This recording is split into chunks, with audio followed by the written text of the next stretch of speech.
Hello बच्चों, here is the question is which of the following statement is correct for the D block element? Option A, they have general electronic configuration n-1 D 1 to 10 ns 0 to 2. Option B, they generally exhibit variable valency. Option C, last electron enters in n-1 D subcell in them. Option D, they are placed from third to sixth period in modern periodic table. तो यहाँ पर हमारा question है D block element का properties दिया गया है option में। सो कौन सा ऑप्शन करेक्ट है वो देखेंगे। तो फर्स्ट हम की पॉइंट क्या होगा देखते हैं। सो यहाँ पर की पॉइंट होगा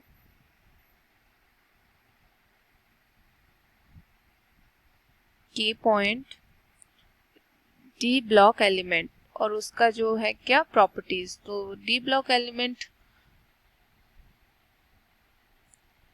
हमारा पीरियोडिक टेबल जो मॉडर्न पीरियोडिक टेबल है उसमें हमारा ग्रुप रहता है 18 group, 18 number of group and period रहता है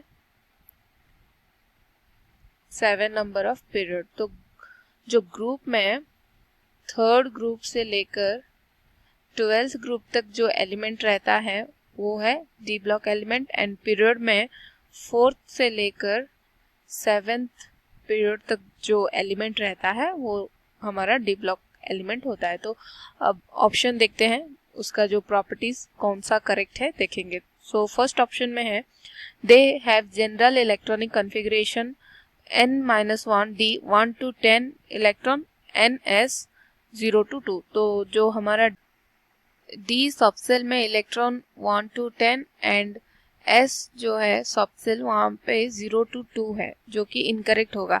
general electronic configuration of D block element होगा जो करेक्ट जनरल इलेक्ट्रॉनिक कॉन्फ़िगरेशन वो होगा n-1 D 1 to 10 number of electron रहेगा ns 1 to 2 number of electron रहेगा, 0 नहीं होगा।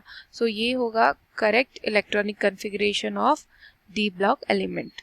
Next option they generally exhibit variable valency. जो डी ब्लॉक एलिमेंट का जो एलिमेंट्स हैं जो कि उनको क्या बोलते हैं डी ब्लॉक एलिमेंट को ट्रांजिशन एलिमेंट। सो ट्रांजिशन एलिमेंट में वेरिएबल वैलेंसी एग्जिबिट करता है। सो वेरिएबल वैलेंसी यहाँ पर एग्जिबिट करता है क्योंकि जो ट्रांजिशन एलिमेंट है उनका जो electrons both s and d orbital में रहता है। सो एनर्जी डिफरेंस जो s एंड d ऑर्बिटल में एनर्जी डिफरेंस बहुत कम रहता है, वेरी स्मॉल एनर्जी डिफरेंस रहता है कहाँ पर s एंड d ऑर्बिटल के बीच में। सो क्या होता है तो both electrons can involve in ionic and covalent bond formation. तो क्या होता है जो d एंड s ऑर्बिटल का इलेक्ट्रॉन इन्वॉल्व होता है आयनिक एंड कोवैलेंट बॉन्ड फॉर्मेशन में इन्वॉल्व होता है and multiple valency state show करता है। मल्टीपल वैलेंसी स्टेट शो करता है और हम बोल सकते हैं वेरिएबल वैलेंसी स्टेट शो करता है। तो क्या होता है उसका जो ऑक्सीडेशन स्टेट भी मल्टीपल रहता है, मल्टीपल ऑक्सीडेशन स्टेट रहता है। सो ऑप्शन बी करेक्ट होगा। Next last electron enters in n-1 D subshell in them. तो last electron in D block element क्या होता है goes to penultimate shell. Penultimate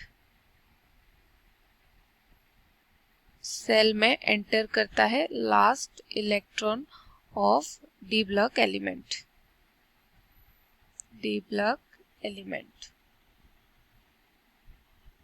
जो कि लास्ट सेल होगा n-1 D। तो पेनल्टीमेट सेल क्या होता है पेनल्टीमेट सेल होता है जो कि वैलेंस सेल के बिफोर जो सेल होता है, वैलेंस सेल के बिफोर आगे जो सेल होता है जहां इलेक्ट्रॉन फील्ड होता है, बिफोर सेल जहां इलेक्ट्रॉन फील्ड होता है, उसको पेनल्टीमेट सेल बोलते हैं। जो पेनल्टीमेट सेल होता है उसका जो नंबर 1 नंबर लेस होता है वैलेंस सेल। अगर वैलेंस सेल का जो वैल्यू n होगा तो पेनल्टीमेट सेल का होगा n-1, 1 नंबर लेस होता है। सो ये ऑप्शन भी करेक्ट होगा। लास्ट इलेक्ट्रॉन एंटर करता है n-1 डी सबसेल में। डी ब्लॉक एलिमेंट का प्रॉपर्टीज जो है ये करेक्ट होगा। Next, they are placed from third to sixth period in modern periodic table. तो क्या होता है, जो डी ब्लॉक एलिमेंट में ग्रुप जो है 18 ग्रुप है, उसमें जो डी ब्लॉक एलिमेंट रहता है थर्ड से 12th ग्रुप तक। वैसे ही पीरियड 7 नंबर ऑफ पीरियड है और उसमें जो डी ब्लॉक एलिमेंट है 4th से 7th पीरियड तक। तो यहाँ 3rd से 6th दिया हुआ है, सो ये इनकरेक्ट होगा। सो